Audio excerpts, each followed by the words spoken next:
Hey everyone, welcome back to Mox Z Gaming channel. Today, I want to discuss the topic of Jing Yuan whether to summon or skip. The criteria for deciding whether to summon or skip are actually quite simple. It depends on whether Jing Yuan's overall value outweighs the overall cost investment. I'll share 10 tips on whether to summon or skip Jing Yuan. These tips cover all the key aspects. During the video, I'll rate each tip based on its relevance to the situation, giving a score of 1 point for each tip and a total of 10 points. If the score exceeds 6 points, it's advisable to summon Jing Yuan. However, if the score falls below 6 points, it's recommended to either skip the summon or gather more information. Let's dive in and find out if Jing Yuan is worth it. Firstly, let's discuss whether Jing Yuan is suitable for the team build you currently have. Here, I'll focus on 2 mainstream team builds, including AF2P team. If you have any thoughts or opinions, please leave a comment in the comment section below. For F2P team, Jing Yuan is an AoE main DPS. His maximum AoE output damage is achieved by storing 10 stacks of attack before Lightning Lord's action and maximizing the damage with Pella's debuff. Trailblazer Fire is a tank-type character.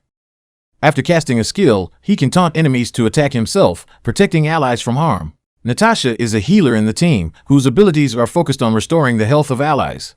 Jing Yuan serves as a valuable support member in the team, enhancing Jing Yuan's damage output and energy generation. With Jing Yuan's assistance, Jing Yuan can unleash his ultimate more frequently, leading to an increase in the critical damage of his Lightning Lord ability. For Premium Best Team, Jing Yuan is an AoE main DPS.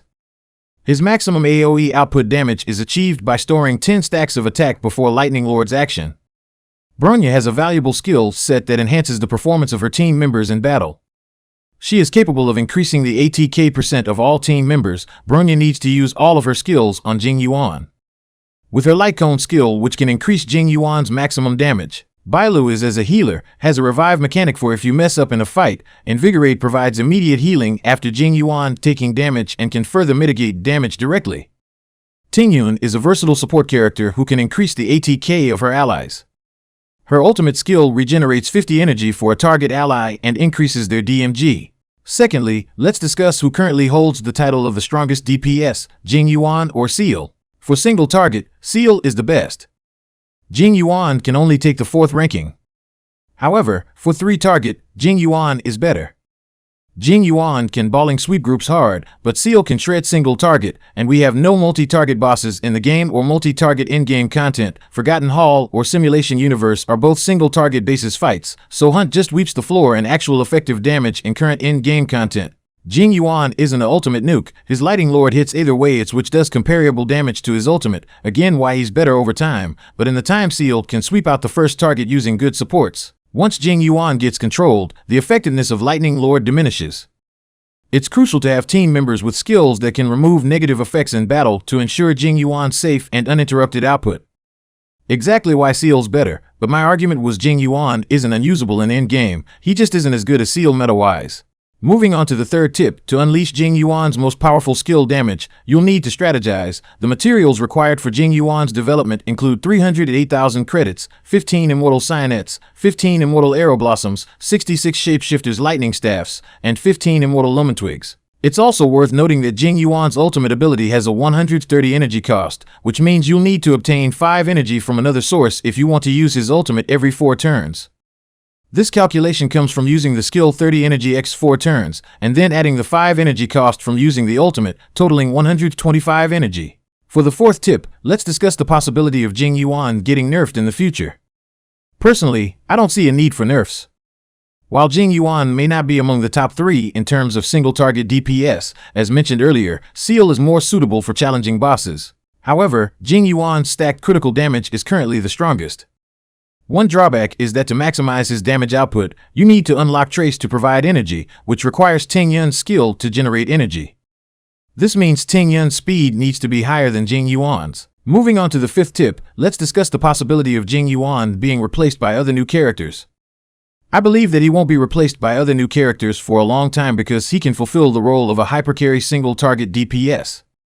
With DPS comparable with Yanqing, whilst also being the highest unconditional AoE damage dealer in the game, and his element Electric specifically is good in AoE scenarios because the enemies such as robots which are weak to lightning summon the most mobs, which means AoE lightning is really good right now. Although Seele is undoubtedly better in single target and overall value, Jing Yuan is still insanely good as second best. However, Jing Yuan is better for any AoE content by a massive margin, Seele the boss killer, so both are meta DPS, Seele slightly better, but you need two really strong DPS for Memory of Chaos, because you need two teams, which is why I opt to get both. Next, the sixth tip, let's talk about Jing Yuan's popularity compared to other characters. When it comes to popularity and collectible value, Kafka's popularity is expected to surpass that of Seele and Jing Yuan. People have fallen in love with Kafka right from the early stages of the game. She's a total badass, and I believe she's the most renowned character in the entire game. She's just unique and stands out among the rest. Personally, I'm completely captivated by Kafka, and I'm fully on board the Kafka train. Kafka has gained immense popularity on platforms like TikTok, where discussions and content related to her are everywhere. The community is filled with theories and deep dives into Kafka's lore, unlike Jing Yuan, who we have just recently been introduced to. The seventh tip, let's compare the overall development value of Kafka, Luocha, and Silver Wolf with Jing Yuan. It's important to consider which of these characters would be the perfect fit and complement your existing team composition. Now, one factor that determines Jing Yuan's value is whether there is any overlap with other characters in the team. It's important to consider if there are already similar roles or abilities covered by existing team members. For Kafka F2P team, Kafka is a main DPS in the team. March 7th is a tank-type character who can add shields to her allies based on her own DEF. Sampo's ultimate skill can increase damage from all dot effects on enemies. Natasha is a healer in the team, whose abilities are focused on restoring the health of allies. So there is no overlap in terms of characters between Jing Yuan's F2P team and the other mentioned characters, except for the healer role. For Luocha F2P team, Kafka is a main DPS in the team. Kafka's ultimate applies on enemies and his skill deals additional DMG to enemies with dot. If you don't have Kafka, you can use Serval as a substitute, as they also possess the ability to deal indirect lightning damage. Sampo is sub DPS, his ultimate skill can increase damage from all dot effects on enemies. Hook is also a main DPS in the team. She relies on the burn to increase her damage.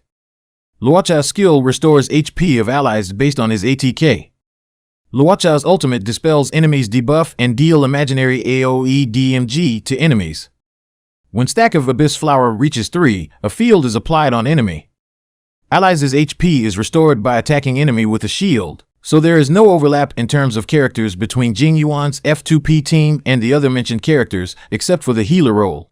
For Silver Wolf F2P team, it's important to note that although Silver Wolf's skill has a 90% base chance to add one weakness of an ally's type to the target enemy, reducing their damage resistance to that weakness type by 20% for 2 turns, we need to consider the limited availability of quantum characters other than Silver Wolf. Currently, the only other quantum characters are Chinke and Seele, but Seele cannot be considered F2P. Therefore, this approach is not feasible. The best approach would be to use 2 characters with the same weakness and have at least one character with indirect damage amplification and healing abilities. Therefore, when it comes to the healer, Natasha is definitely the preferred choice. For F2P team with Silver Wolf, I believe Pella, Natasha, Silver Wolf, Yin Qing as the main DPS could form a strong combination. Pella and Yin Qing share the same weakness, maximizing the effectiveness of Silver Wolf's skills. Additionally, Pella can further reduce the enemy's defense, adding to the team's overall damage output. So there is no overlap in terms of characters between Jing Yuan's F2P team and the other mentioned characters, except for the healer role. Alright, in the 8th tip, let's take a look at Jing Yuan's gameplay and the impact of his combat animations. First off, he boasts top-tier AoE damage as well as impressive single-target damage.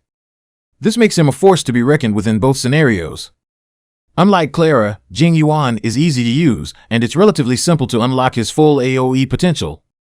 This adds to his accessibility and makes him a popular choice among players. Jing Yuan currently has the highest skill multipliers in the game. This means that his skills hit harder than those of other characters, allowing him to deal significant damage. In addition, Jing Yuan excels at breaking enemies. Each attack from his Lightning Lord is treated as a separate instance of damage, which contributes to his effectiveness in breaking enemy defenses. Now, let's take a look at what it would take to guarantee a 100% pull for Jing Yuan. You would need at least 28,000 Stellar Jades. Of course, this is excluding those lucky friends who have exceptional luck. So, if you're a free-to-player, how long would it take to accumulate 28,000 Stellar Jades? Based on my calculations, it would roughly take 3 months of consistently logging in and engaging in various activities. If we take Genshin Impact as an example, it would be like 2 to 3 patches. In the end, I want to emphasize that every character will always be nerfed or replaced by better options in the long run. However, if it's a character you truly like, then go ahead and pull for them.